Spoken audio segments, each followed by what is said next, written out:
aujourd'hui pour cette nouvelle vidéo, on commence pour ce vlog du mois de juillet avec de la pulvérisation sur maïs. Cette année on n'est pas en avance. Je suis donc chez l'entreprise Amon, on est sur du traitement de maïs avec le Pantera Amazone 4504+, et je vais voir ça en images.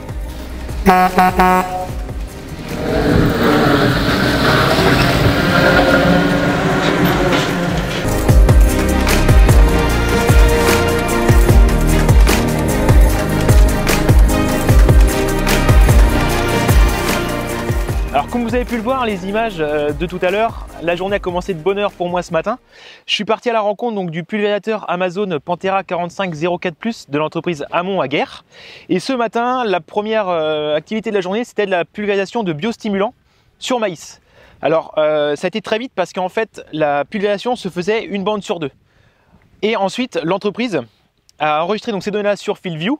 Et donc lorsqu'elle retournera récolter avec l'ensileuse, elle pourra comparer les zones qui ont été pulvérisées avec ce biostimulant et les zones non pulvérisées, car l'ensileuse dispose d'un système d'enregistrement de rendement, et donc ils pourront comparer si le rendement de maïs a bien été supérieur là où il y a eu de la pulvérisation. Donc ça, c'était la première activité de ce matin. On se retrouve un peu plus tard dans la matinée. Là, on est sur une parcelle donc, de maïs avec des essais d'une autre technologie. Ce qui m'intéresse particulièrement sur la machine, c'est les caméras de chez Carbon Bee qui sont présentes sur la rampe du pulvérisateur. À quoi elles servent ces caméras? Eh bien tout simplement, les caméras vont pouvoir lire, filmer donc la culture de maïs comme ma caméra le fait actuellement. Mais par contre, grâce à de l'intelligence artificielle derrière et un algorithme bien spécifique, hein, c'est pas du chat GPT, la machine pourra déclencher sa pulvérisation uniquement là où il y a des adventices. Donc pour ça, bien sûr, le pulvé est équipé de technologies donc de coupure buse à buse. Et là où il y aura les adventices, seulement les buses concernées où il y a l'adventice se mettront à pulvériser. Donc là, la machine est sur la route, le chauffeur fait le transfert pour venir jusqu'ici dans cette parcelle-là. Et je vous rejoins tout de suite en images.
Bon, on avait la fin des essais ici avec les caméras donc, de chez Carbon Bee.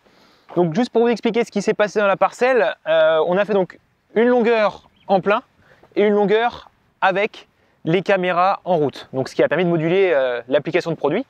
Et donc les petits carrés avec les jalons orange, en fait, ce sont des personnes qui sont venues compter les adventices, d'accord, le nombre, les espèces, de façon à comparer les bandes en plein et les bandes non en plein. Aujourd'hui, les premiers résultats qui sortent sont plutôt bons, satisfaisants. C'est-à-dire qu'on a la même efficacité entre une bande qui est traitée en plein et une bande où on a eu de la modulation. Même efficacité sur les adventices. Donc ça veut dire qu'on arrive à avoir la même réussite, je dirais, mais avec moins de produits appliqués. L'idée maintenant pour l'entreprise, là, c'est d'aller jusqu'à la récolte. Est-ce qu'en appliquant moins de produits, en ayant le même impact sur les adventices, est-ce que derrière on est aussi capable de sortir plus de matière sèche à l'hectare en ayant réduit les produits phyto? Donc ça, c'est d'autres questions que se pose l'entreprise et que continue de travailler à ce sujet de façon à essayer de toujours apporter de la valeur ajoutée aux agriculteurs. Avoir une technologie, c'est bien, mais si elle n'apporte pas de valeur ajoutée, elle n'a pas d'intérêt, du moins pour la vision qu'a l'entreprise en lien avec les nouvelles technologies. Donc voilà pour cette première partie de vidéo. J'espère vous retrouver bientôt à la moisson.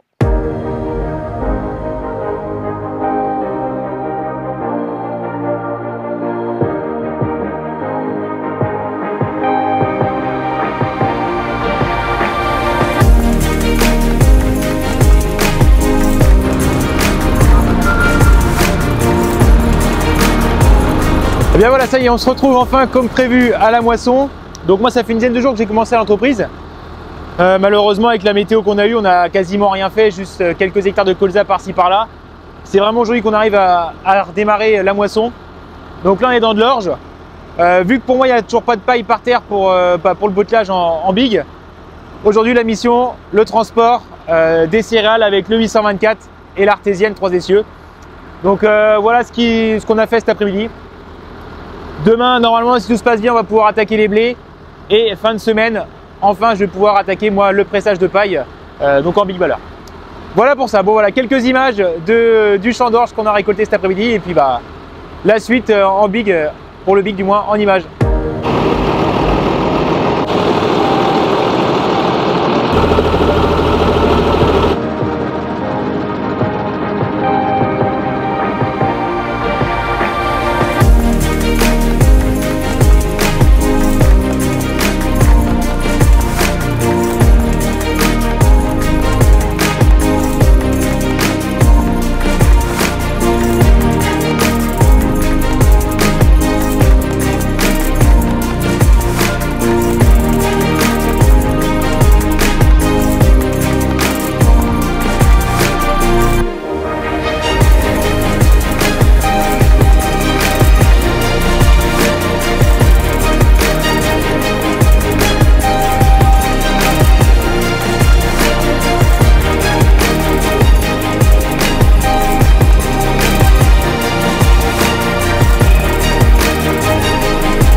Bon ça y est, enfin terminé, premier chantier de paille pour moi cette année. Donc là j'ai fait du blé et de l'orge. Donc comme vous avez pu le voir sur les images en drone, j'avais tout ça dans tout un grand îlot, donc c'était plutôt intéressant pour moi. Maintenant pas beaucoup de paille, parce que cette année la paille ça risque d'être un peu juste. Maintenant que j'ai terminé là, je vais pouvoir du coup nettoyer le big. Parce qu'il y a quand même pas mal de paille d'arriver dessus, donc autant la laisser dans le champ plutôt que de la ramener à l'entreprise, ça va pas nous servir à grand chose. Donc gros nettoyage et ensuite je reprends la route pour rentrer. Et fin de cette première journée.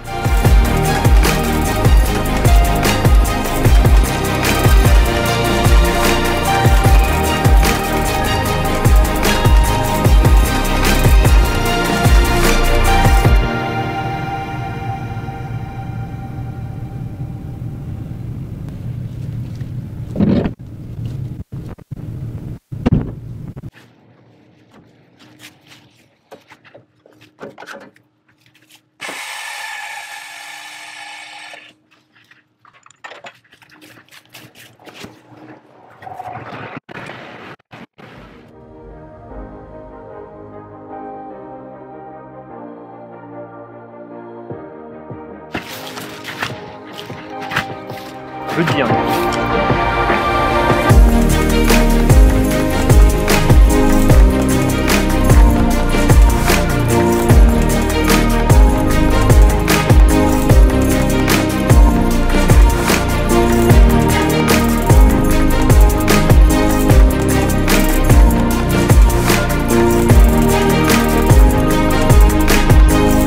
Bon, je vous retrouve encore une fois à la paille, normal cette saison, mais cette fois-ci je suis pas avec le big baller. Je suis avec l'autochargeuse. Tout simplement à l'entreprise on a des clients, là, des éleveurs laitiers qui depuis maintenant plusieurs années préfèrent qu'on leur ramasse la paille à l'autochargeuse. Ça leur évite déjà en fait le transport pour ramener les bottes à la ferme et de par la surface de stockage qu'ils ont disponible, le fait de ramasser en vrac ça leur pose pas de problème. Donc avec l'autochargeuse on arrive à faire de la paille assez fine quand même. Voilà le résultat. Alors c'est quand même plus grossier qu'avec du big broyé, mais comme je disais, l'avantage voilà, c'est que pour eux, ils n'ont pas besoin de faire le transport de la paille, on leur ramène tout directement à la ferme, donc c'est quand même un gros avantage pour eux. Bon ben voilà pour le travail d'aujourd'hui. Bon, je continue.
Bon voilà, je vous retrouve ce soir pour continuer cette vidéo. Donc là, je viens de terminer ma journée de pressage. Il n'est pas très tard, il doit être 10h30, 11h ce soir là. Donc ce que je fais comme ça le soir quand je rentre pas trop tard, je souffle directement ma machine. Donc comme vous avez pu le voir précédemment, voilà, j'enlève déjà le plus gros à mon dernier chantier, j'enlève le plus gros de la paille d'accumuler. Et comme ça, quand je rentre avec le compresseur de chantier, j'ai juste à souffler le reste de la machine, et ce qui fait qu'elle est propre relativement rapidement. Voilà pour ça. Donc là, je souffle ça, et comme ça, au moins l'avantage de faire ça le soir, c'est que le lendemain matin, quand j'arrive, eh bien, je suis propre et je peux faire entrer ma machine sans trop me salir. Et derrière, pour passer la journée de boulot, c'est quand même un peu plus agréable. Allez, je m'occupe de la machine.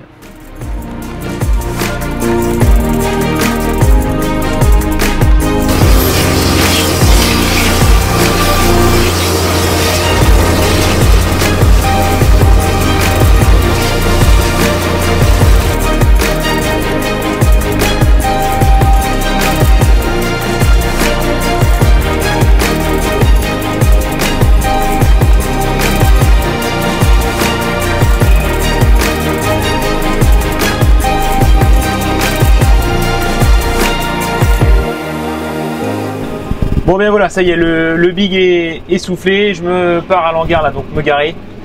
Terminé pour ce soir, un petit coup de soufflette après sur le bonhomme, histoire de le remettre propre aussi.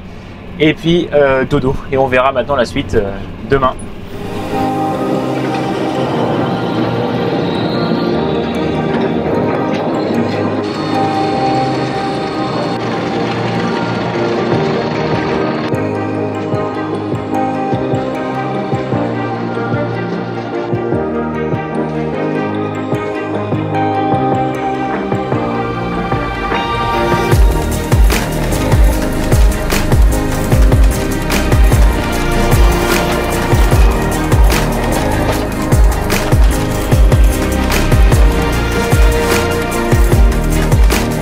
Bon voilà, le mois de juillet se termine, la moisson elle pas encore, il va nous rester pour 2 bonnes journées je pense encore pour terminer. Donc cette année voilà, on finira en août. Pour mon chantier d'aujourd'hui, je voulais en parler un petit peu. Là je suis donc dans de la paille de blé avec les 51 couteaux donc du Big Class. Une particularité qu'a justement les machines de chez Class, comme celle également de chez Krone, c'est d'avoir jusqu'à 50 couteaux, là ici exactement 51. Donc je vais voir un peu le travail que ça fait. Donc là on est devant une botte, donc ce qu'on appelle de fine cut, hein, c'est le nom commercial chez Class de ces 51 couteaux. Donc voilà, on voit ici, on a une paille qui est bien découpée, hein. Donc si je dis pas de bêtises, avec 51 couteaux, on a un écartement théorique de 22 mm je crois entre couteaux, 22 ou 25. Donc d'où la présence vraiment de petits bouts de paille bien coupés. Ce qui va différencier un rotocut comme ça, 51 couteaux avec un broyeur sous flèche, ça va être vraiment le résultat de la paille. Nous on va la couper, quand un broyeur sous flèche va plutôt faire défibrer la paille. Donc nous vraiment on a la coupe, et donc vous avez vu le résultat. Alors ici la ferme s'en sert plutôt pour mettre dans la ration des vaches, dans incorporer à l'alimentation. Certains font ça plutôt pour les logettes, pareil c'est très pratique, hein. Voilà, donc aujourd'hui gros chantier de broyage pour moi. Forcément ça salit un peu plus le big que quand on est en normal, mais bon, c'est pas grave, ça du moment qu'on travaille, c'est le principal. Je vous remercie de m'avoir suivi pour ce nouveau vlog du mois de juillet. J'espère bien sûr vous retrouver à très bientôt sur la chaîne pour le vlog du mois d'août. Et je vous laisse avec quelques images pour la fin de cette moisson.